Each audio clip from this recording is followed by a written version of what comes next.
I don't think most of you realize that you do not have time. Everything is time. Time can be converted into anything. We all know time can be converted into money. People say often, time is money. This is true. Money is also time. You spend money to save time. Time is the enemy of the rich man, so he takes a private jet to save time. Money is the enemy of a poor man, so he waits for the bus to save money. But they're the same thing, money and time. So when I say you don't have time, this is something you need to remember because it's extremely important and you can apply it to most things. You do not have time to have a headache. Do you understand? I'm not saying you don't have a headache. I'm not saying your head doesn't hurt, but you don't have time for it to affect your life. You do not have the waking hours. You are being outcompeted and crushed by people who are more powerful and more connected than you'll possibly ever be, by people who know things you do not know. You do not have time to have a headache. It's simply not acceptable. How do you perform when you have headaches is a stupid question. The fact you've even framed it in that way shows that you don't understand the world. I'll give you another example.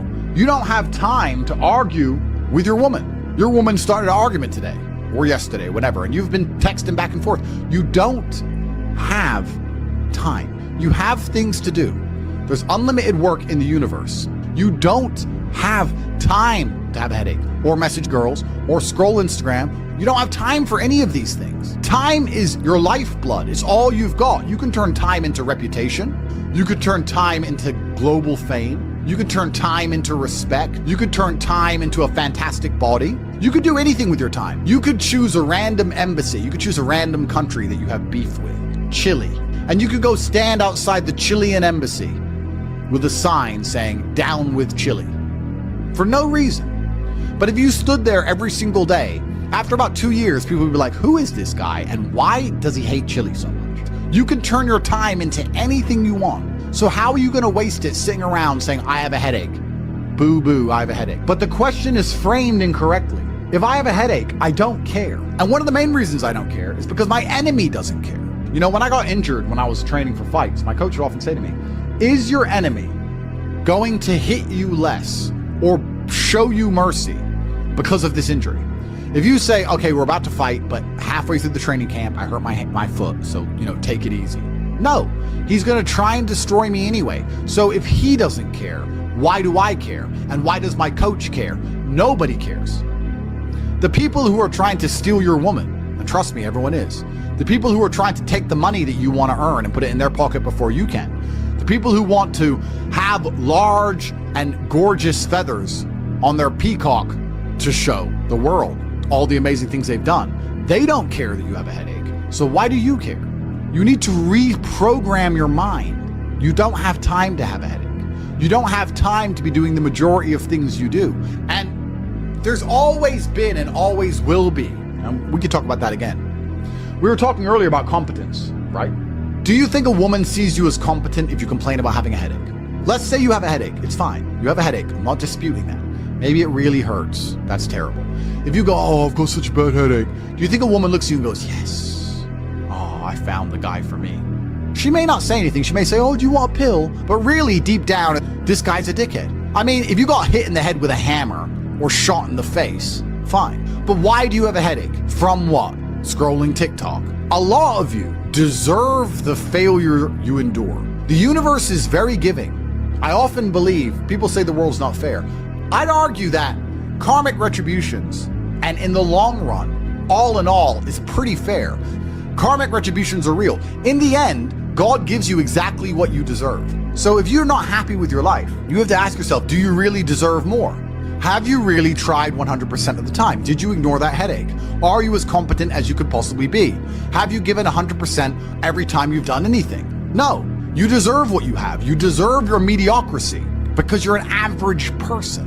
You want a Lambo and these women and a boat and whatever else you want because you see it on Instagram, but wanting something and deserving something are very different things. If you truly deserved it, you'd be working for it in a way that ensures it would be given to you by the universe.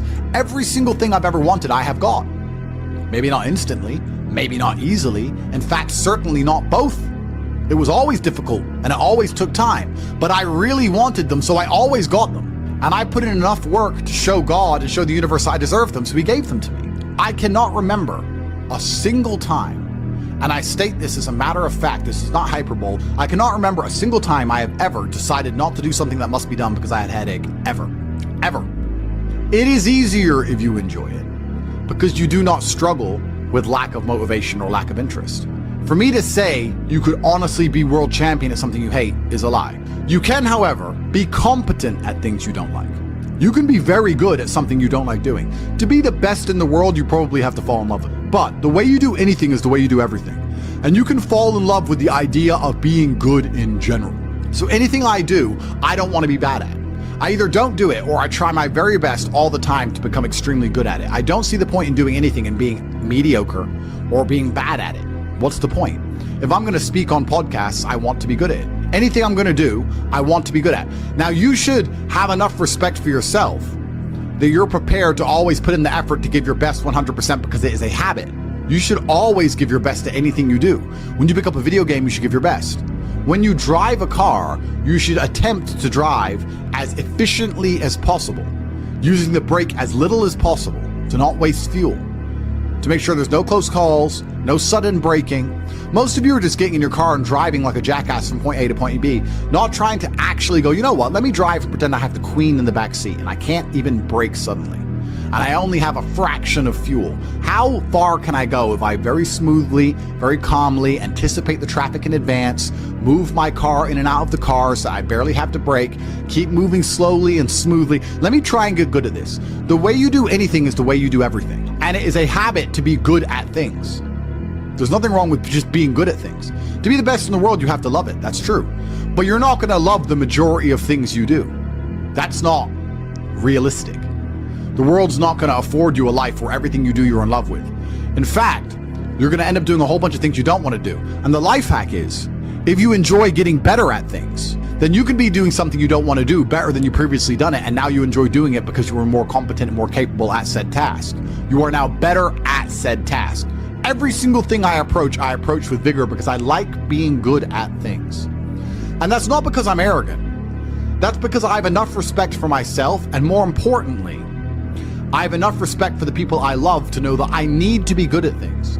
When my children, or when my women, or my family, or my people who rely on me, my brothers, anybody comes to me expecting me to do something for them, I need to have enough respect for them to know that I'm good at what they ask me to do. And if I don't know what they want me to do, or I'm not particularly good at it, I'm at least good at learning. You can become good at learning so that you learn things faster.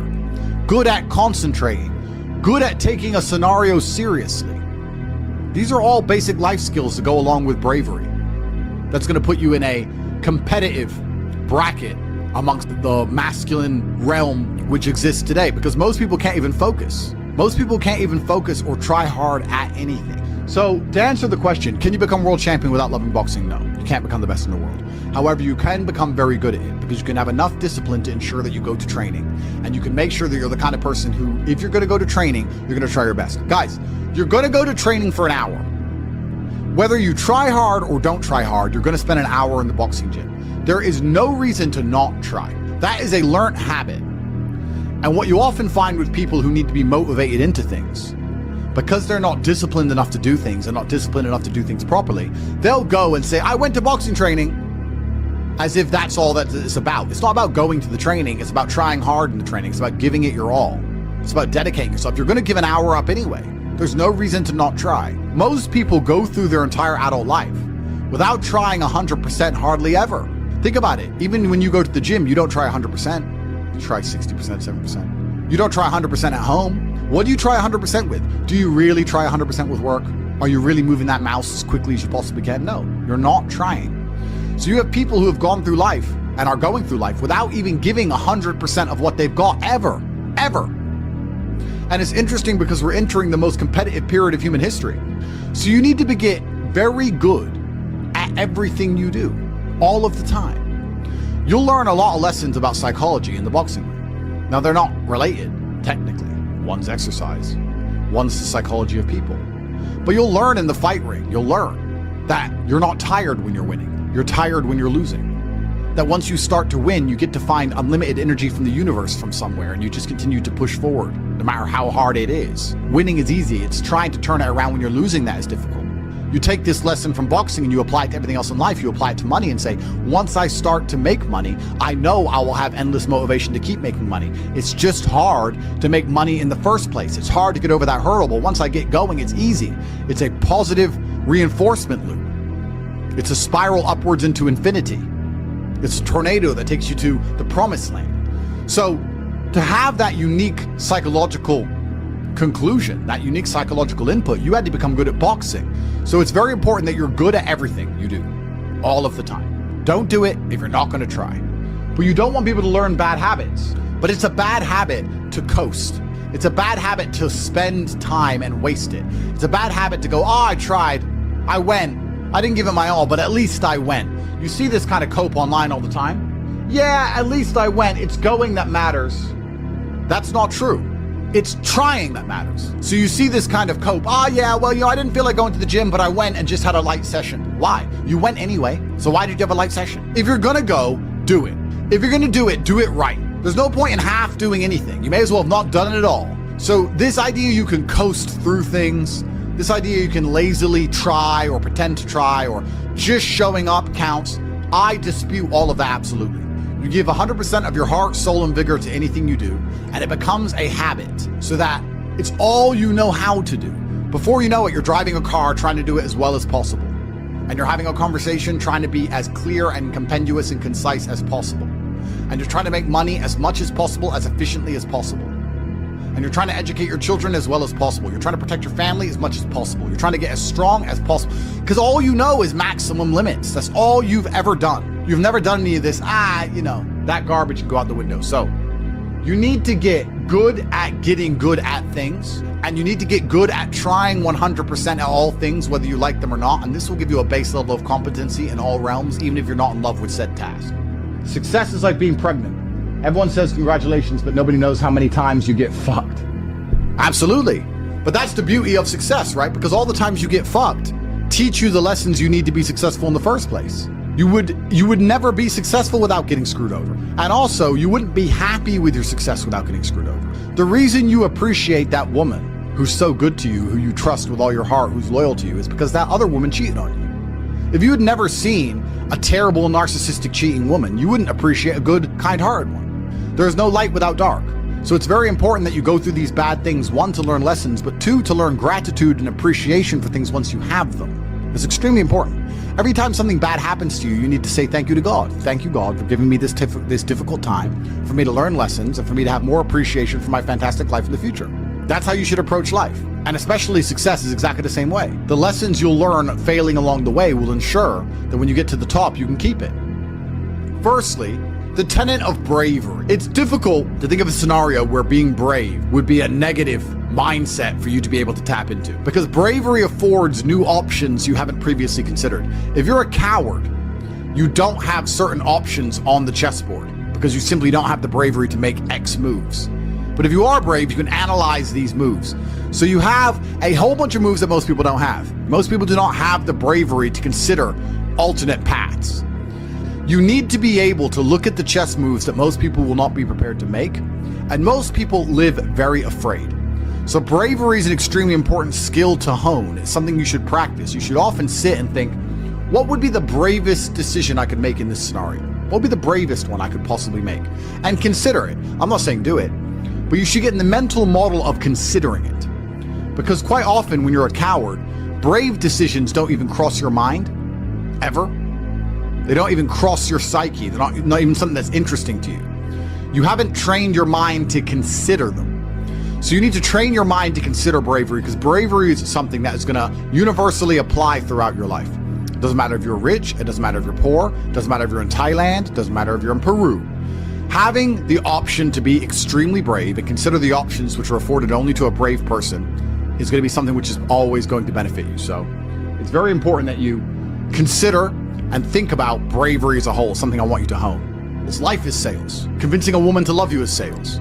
Work is sales. Life is sales. So fantastic thing to learn. Boxing, once again, fantastic thing to learn. It's very good. Your body and mind are connected. You cannot have a strong mind without having a strong body.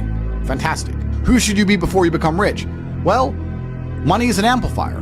Money's not going to change who you are. It's going to amplify who you are. If you're a good person, it'll make you a very good person. If you're a bad person, it'll make you a very bad person. If you're a weak person, it'll make you very weak and cowardly and scared. If you're a strong person, it'll make you very brave. Money amplifies. So you actually kind of have to hope that you don't get rich too early before you've struggled enough, because men are built on the back of struggle. You have to go through pain and terrible things as a man and struggle constantly to be a good man. No man who has not struggled is a good man or good at being a man. But don't worry, I think God has a plan for you. You should be trying your absolute best to get rich all of the time. You should be struggling and working as hard as possible. And all of those lessons that will come with all the suffering and the difficulty will be amplified by the time you're a multimillionaire and you become the best version of yourself. That's how you become a top G. Wake up every day and be prepared to give 100% focus to all of the things you do. That's all you have to worry about. It's kind of like, if you worry about the work, the results come. The results are easy. Guys, money is easy. Money is easy. Women are easy. The life you want is easy. All you have to do is fall in love with the work. If you fall in love with the work, fall in love with being good at doing your work, getting it done, never missing a day, because the easiest way to make sure you never miss a lucky day is to try every single day. Lucky days exist, and you're never going to know if you have a lucky day or not unless you try every single day. Then you're never going to miss any lucky days, and you're going to pull it off, and you're going to realize it wasn't actually that difficult. All it took was consistency and constant effort, never being lazy and doing everything I'm supposed to do properly. When you tolerate something, you're admitting you deserve it. You're going to get exactly what you deserve in life, from women, from masculine friendship, financially, respect on the street, luck. You get the luck you deserve. If you try your very best in all things, and you pray, and you're really thankful to God, and you say thank you all the time, you start to become very lucky. Lucky things start to happen. You get the luck you deserve when you try. It's truly remarkable. When a woman looks at you and goes, he can do anything he says he's going to do, that's when you become instantly attractive. Competence is extremely important. That's the masculine world. And peacocking built this world. Don't let losers and brokies sit and say to you, oh, all our graves are the same, it doesn't matter. No, it does matter. You were not born to suffer and die without being remembered or leaving a mark on this planet. You weren't born for that. You were born to do something great and to be remembered. You were born to leave offspring, which are so fantastic, raised in your image, that you, by proxy, are discussed into eternity. Your bloodline becomes synonymous with competence and capability. That's why you were born. The reason the male peacock shows its feathers is to say, look what I have. There is nothing wrong with that. That's what built the modern world. All of the explorers who risked their lives on the 7 seas did it to say, look what I did. The most beautiful buildings around you, the cathedrals, all these things that were built by men saying, look what we have done. We have done something other people cannot do. Flexing, in and of itself, is not a stupid idea. It's actually a biological norm amongst men. Don't be confused. You don't want to flex asininities. You want to flex capabilities. You want to flex competence. You want to flex, look what I can do, which others cannot do. And respect often lies on the other side of fear. If there's a decision that everybody's afraid to do, but you do it, that is what's going to get you respected by your peers. But masculine brotherhood has been the basis of keeping you accountable. It's very easy for you to become the best version of yourself if all the men around you are pushing you all of the time. And they're ensuring that they are being their best selves, which is constantly pushing and striving towards successes. This is what you're supposed to do. You always have. This is why even boxers, although they fight alone, they train as part of a camp with other boxers. You're always pushing yourself all of the time. That's the primary objective of masculinity, is to leave your mark on the world. And it's easiest to do that if you have brothers behind you who are pushing you to be your best self. I don't know how to keep that fire going. What should I do?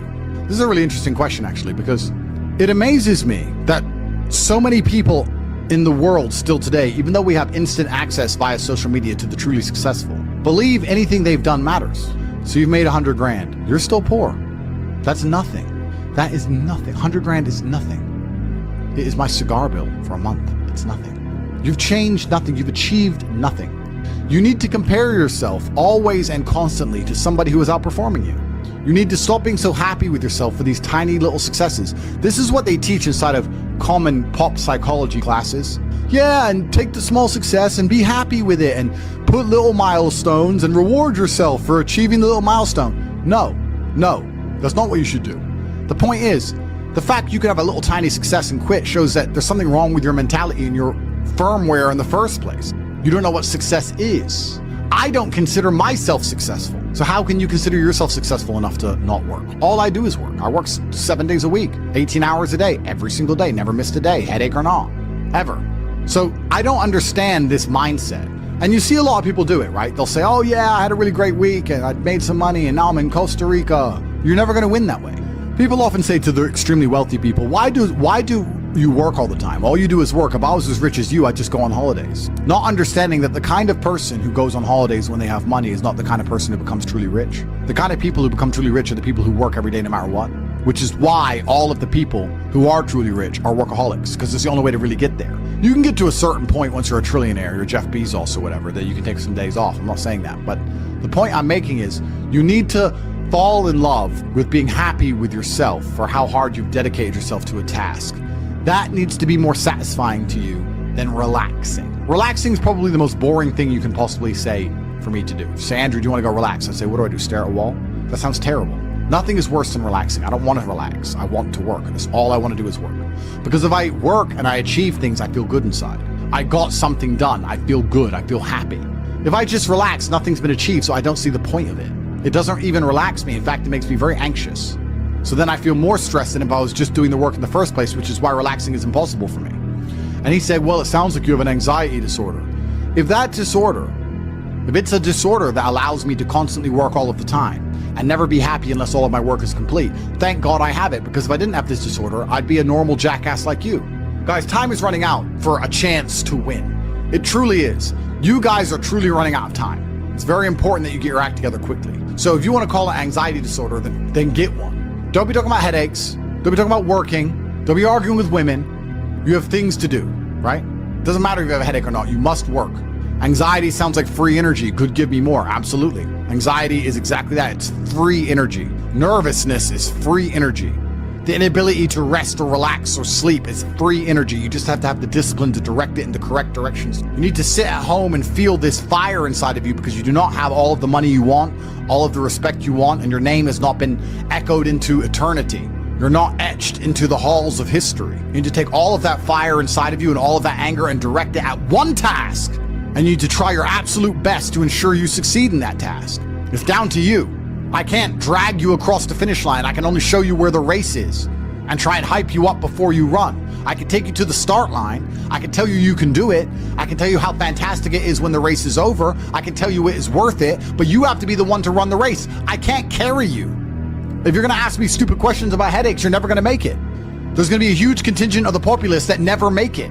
But when you do, it is worth it because you're remembered. And that's the whole point of being alive as a man in the first place, is to go down in history. It's not to go through life comfortably. It's not to go through life without struggle, without pain. The point of being a man in the first place is so that you suffer enough for people to remember you, to die for something, to live for something. That's the whole point in all of this. There's nothing else to do. And make your name synonymous with something fantastic which has affected humanity and culture. That's all it's about.